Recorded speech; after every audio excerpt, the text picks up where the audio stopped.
Olá, prezado professor da Escola Bíblica Dominical. Tudo bem? Meu nome é Márcio Wexler e falo da Assembleia de Deus de Blumenau. Hoje, então, vamos dar continuidade à nossa revista da classe de jovens, cujo tema é O Cuidado de Deus com o Corpo de Cristo. E falaremos, então, a respeito da lição 9, que tem como título Paulo censura a contenda entre os irmãos. Bom, o texto bíblico está na primeira carta aos Coríntios, no capítulo 6, versículos de 1 ao 11. Apesar do texto bíblico aqui falar só do versículo 1 ao 6, o texto bíblico da lição, né? Mas vemos ali ao longo de todos os comentários que o comentarista segue falando até o versículo 11. Bom, vamos lá então. Quero começar já lendo os primeiros 2 versículos do nosso tema de hoje. Então vamos lá. 1 Coríntios, capítulo 6, versículo 1. Ousa algum de vós, tendo algum negócio contra outro, ir a juízo perante os injustos e não perante os santos? Não sabeis vós que os santos hão de julgar o mundo? Ora, se o mundo deve ser julgado por vós, sois, porventura, indignos de julgar as coisas mínimas? Bom, aqui já percebemos qual que vai ser o tema de Paulo, então, né? Nesse princípio desse capítulo. Então, ali ele já mostra, sim, o inconformismo dele com essa questão dos coríntios estarem indo buscar na justiça secular, né, a solução de conflitos entre os próprios irmãos. Mas tem uma coisa que deve ficar bem clara nesse momento, que vai valer ao longo de toda a lição, tem que ficar bem esclarecido. E o que é isso? São essas 2 últimas palavras do versículo 2. Coisas mínimas. Ou seja, Paulo aqui, o inconformismo dele com relação a estar buscando a justiça secular, era com relação às coisas mínimas, ou seja, dizia respeito a conflitos banais, questões de ordem secundária que havia entre os irmãos. Não eram coisas sérias, né? Mesmo porque é óbvio que caso tratasse de assuntos realmente sérios, eles deveriam, sim, né, poderiam e deveriam procurar a justiça institucionalizada, a justiça secular. Que assuntos sérios, né, por exemplo, né, que você tem esse direito de estar buscando seu direito na justiça? Bom, assuntos como, por exemplo, crimes contra a vida, né, ou usurpação de direitos fundamentais, né, tais como a liberdade, a dignidade. Esses são assuntos sérios, né, que sim, que se não há como resolver, né, dentro da esfera interna da igreja, você tem todo o direito de estar buscando a justiça constituída pelos homens. Um texto bíblico que dá respaldo a isso que eu estou falando é justamente em que Paulo também é o autor que escreveu, Romanos capítulo 13, versículos 3 e 4. Que diz assim: porque os magistrados não são terror para as boas obras, mas para as más. Queres tu, pois, não temer a autoridade? Faze o bem e terá louvor dela. Porque ela é ministro de Deus para teu bem. Mas se fizeres o mal, teme, pois não traz debalde a espada, porque é ministro de Deus e vingador para castigar o que faz o mal. Então ali Paulo deixa claro, né, quando ele diz assim, porque ela é ministro de Deus, né? Ela quem? Está falando da autoridade, né? A autoridade, as autoridades aqui da terra, né? Que são, né, constituídas, estabelecidas por Deus. Bom, dito isso, então, ficando bem claro, então, que o inconformismo de Paulo diz respeito, né, a questões secundárias, a coisas banais. Né, nessa mesma linha, é o que o comentarista da lição fala ali no segundo tópico, no item 2. Ele diz assim, no finalzinho: as pessoas mais indicadas para resolver os conflitos internos seriam os próprios líderes da igreja. Mas, se mesmo assim as partes envolvidas não entrassem em acordo, certamente os conflitos judiciais seriam inevitáveis. Há questões que, por lei, têm de ser submetidas às autoridades legais, mas outras podem ser tratadas pelos líderes. Bom, dando continuidade ao texto, então, eu quero ler os versículos 5 e 6 do capítulo 6 de 1 Coríntios.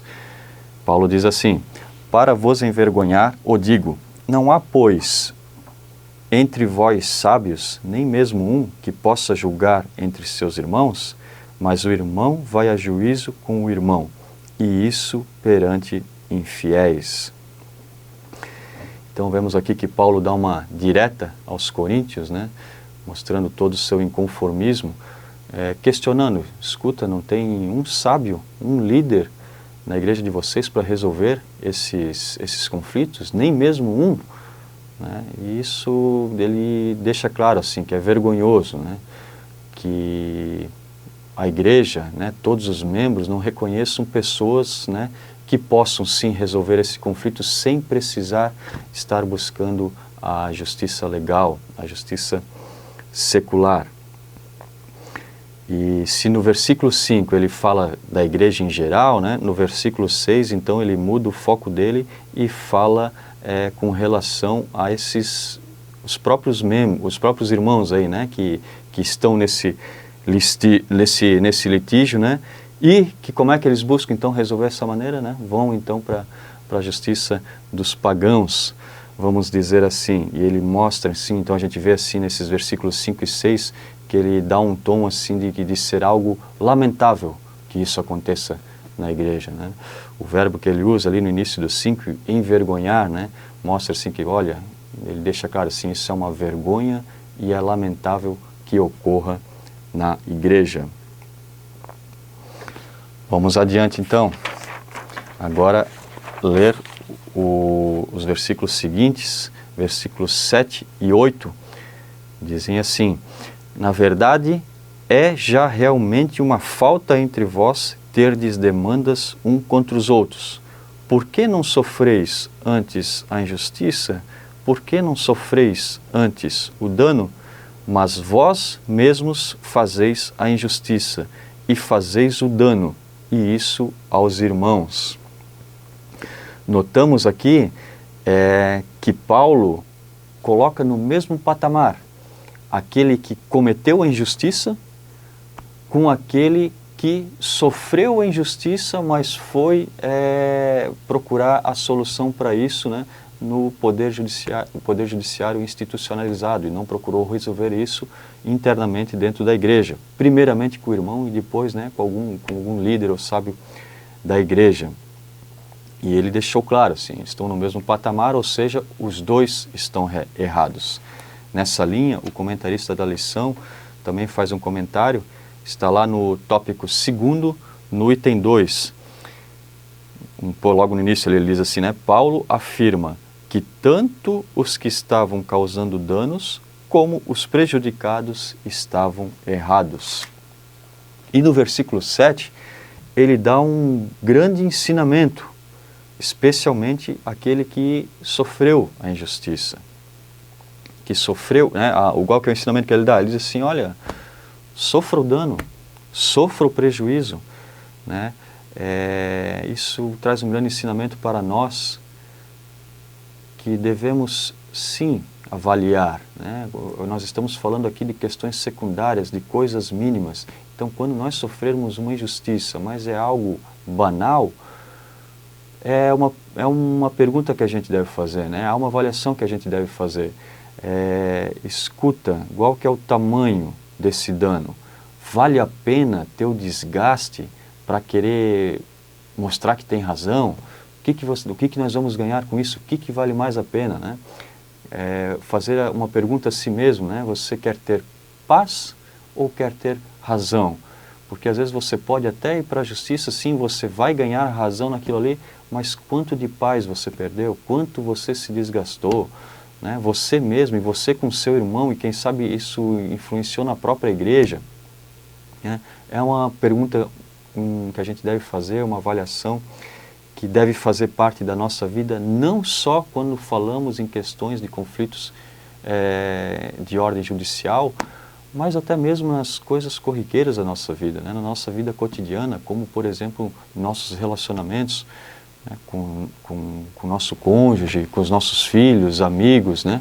Quantas vezes a gente passa por situações que a gente briga, discute, e quando você vai ver do que se tratava aquela discussão, né, o motivo daquilo lá, vai ver que era uma coisa banal, e você se dá conta depois assim, puxa, valeu a pena?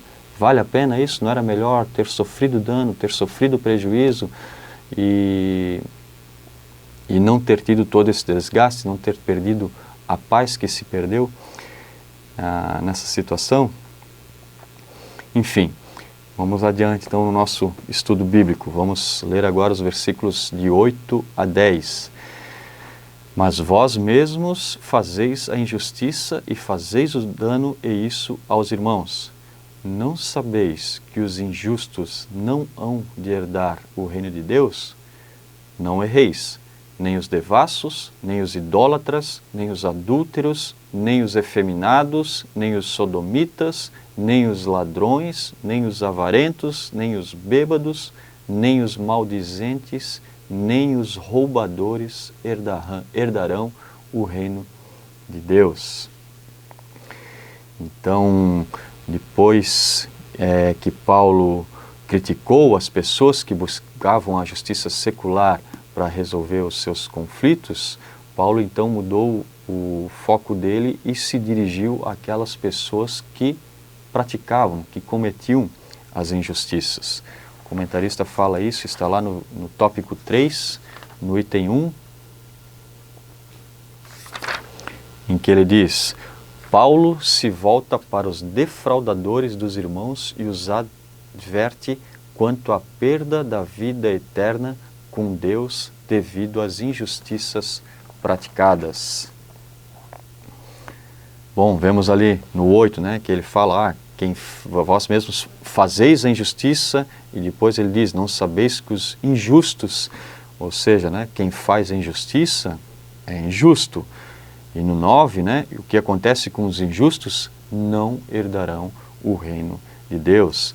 Percebemos ali que no versículo 10, né, Paulo pega pesado com os coríntios, e ele faz isso porque ele sabe que a consequência é séria para esses que praticam a injustiça, ainda que seja de coisas mínimas. Ele compara tais pessoas com adúlteros, idólatras, com ladrões, certo?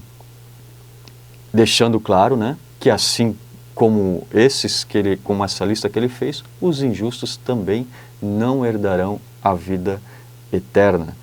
Né? Algo a se pensar. Vale a pena ficar praticando, sendo isso uma prática habitual em nossa vida, a injustiça, ainda que de coisas mínimas? Acho que Paulo deixa bem claro, né, dar uma resposta que nos advertindo assim, não havendo qualquer dúvida, né, que uma pessoa que faz isso não herdará o reino de Deus. Não vale a pena, então, né, praticarmos essa injustiça, ainda que com coisas banais. Quero ler aqui o que o comentarista da lição diz, no tópico 3º, no item 2, ele diz assim: portanto, todos estavam debaixo da mesma condenação. Em 1 Coríntios 6:1, o termo injusto é empregado para se referir aos juízes dos tribunais romanos. Muitos juízes eram corrompidos nos tribunais romanos daquela época, né? eram corruptos. E agora, em 1 Coríntios 6:9, o mesmo termo é empregado aos crentes que cometem injustiça.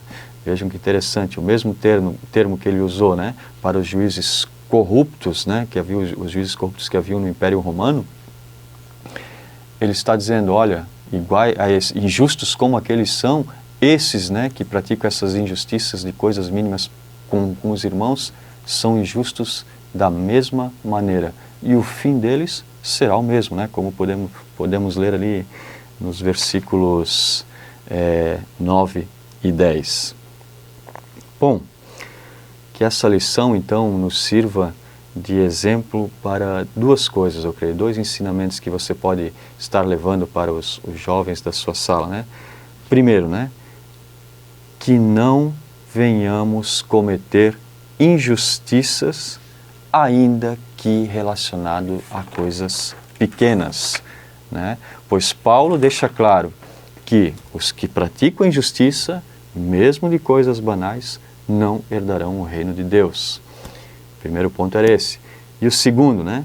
Caso venhamos sofrer injustiça, é prudente, né, apurarmos o tamanho do dano, do prejuízo em nós causado e avaliarmos, né, se não é melhor sofrer esse dano, sofrer esse prejuízo, porque isso, se não for dessa forma, se você for partir para o litígio, né, quem sabe o dano e o prejuízo, né, pelo desgaste, pela falta de paz, poderá acabar sendo maior, né, do que simplesmente ter suportado lá no início o seu dano sem precisar entrar num conflito judicial.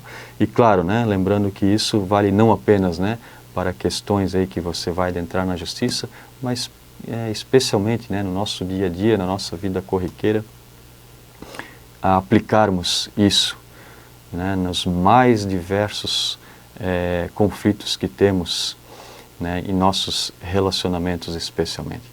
Bom, essa é a minha contribuição com relação à lição de hoje. Desejo a você, professor, uma excelente aula e que Deus o abençoe grandemente. Um grande abraço e até a próxima.